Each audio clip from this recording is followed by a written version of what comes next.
નમસ્તે દર્શક મિત્રો, હું છું અરવિંદ સ્વામીને આપ જોઈ રહ્યા છો કાન ખોલ કે સ્વામી ન્યૂઝ ચેનલ.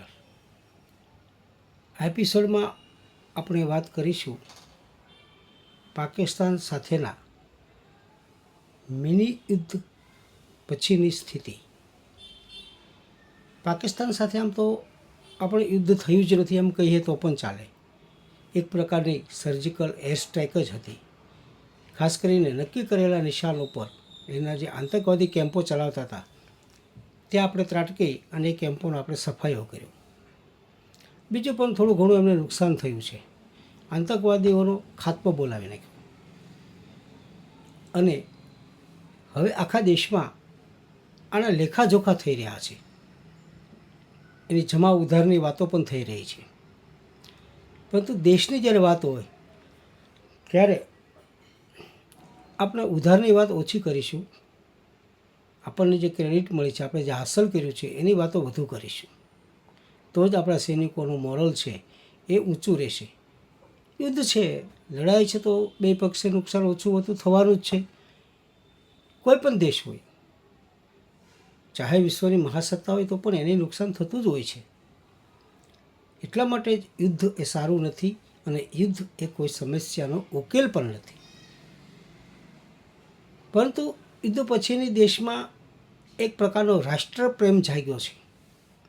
રાષ્ટ્રભાવના બધામાં બલવત્તર બની છે.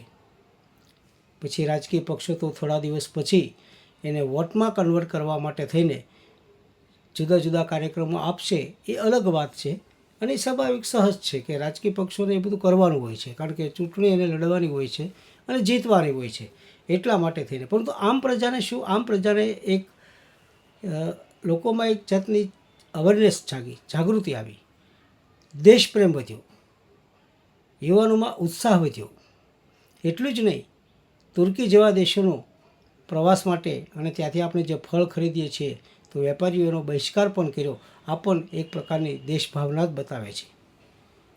સરહદ ઉપર બંદૂક લઈને લડતા સૈનિકો તો દેશપ્રેમી છે જ, પરંતુ આમ નાગરિક પણ પોતાનાથી થતું જે યોગદાન છે દેશના હિતમાં, એ જ્યારે અર્પણ કરે છે ત્યારે પણ એનો એક પ્રકારનો એ દેશપ્રેમ જ છે, એની એ ભાવના છે દેશ પ્રત્યેની, એ વ્યક્ત કરે છે.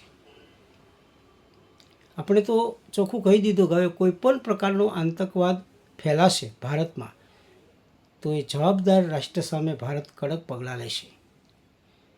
મને લાગે છે કે પાકિસ્તાન હવે સમજી જવું જોઈએ. એક તો બધી રીતથી કંગાલ થઈ ગયું છે. તાકાતમાં, શસ્ત્રોમાં, બહાદુરીમાં અને દેશદાજમાં ક્યાંય ભારતને પહોંચી શકે એમ નથી.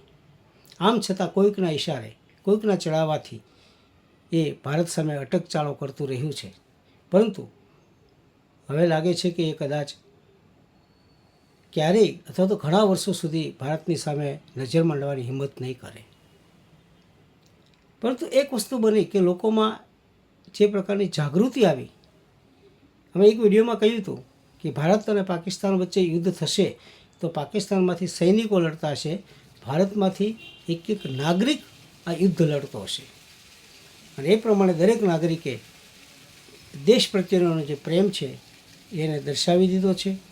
અત્યારે આપણા રક્ષામંત્રી રાજનાથસિંહ તો કહે છે કે ભાઈ ઓપરેશન સિંદૂર હજુ ચાલુ જ છે. એનો અર્થ એ થયો કે એક પ્રકારની રિસેસ છે. ગમે ત્યારે આ દિશામાં ફરી પાછા નવા ભડકા થાય તો કાંઈ નવાઈ નહીં. સરકારના જે મંત્રીઓ બોલે છે તો સરકારનું જે વલણ છે એ પરથી એવું લાગી રહ્યું છે કે સ્થિતિ હજુ 100% શાંત નથી. ગમે ત્યારે પાકિસ્તાન આપણી સામે ઉંબાડિયું કરે તો એની સામે કડક પગલાં લેવાની તૈયારી પણ આપણી છે જ. અસ્તુ. મારો એપિસોડ આપણે ગમ્યો હોય તો લાઈક કરજો, શેર કરજો, સબસ્ક્રાઈબ કરજો અને બેલ આઇકોનનું બટન દબાવજો. અસ્તુ.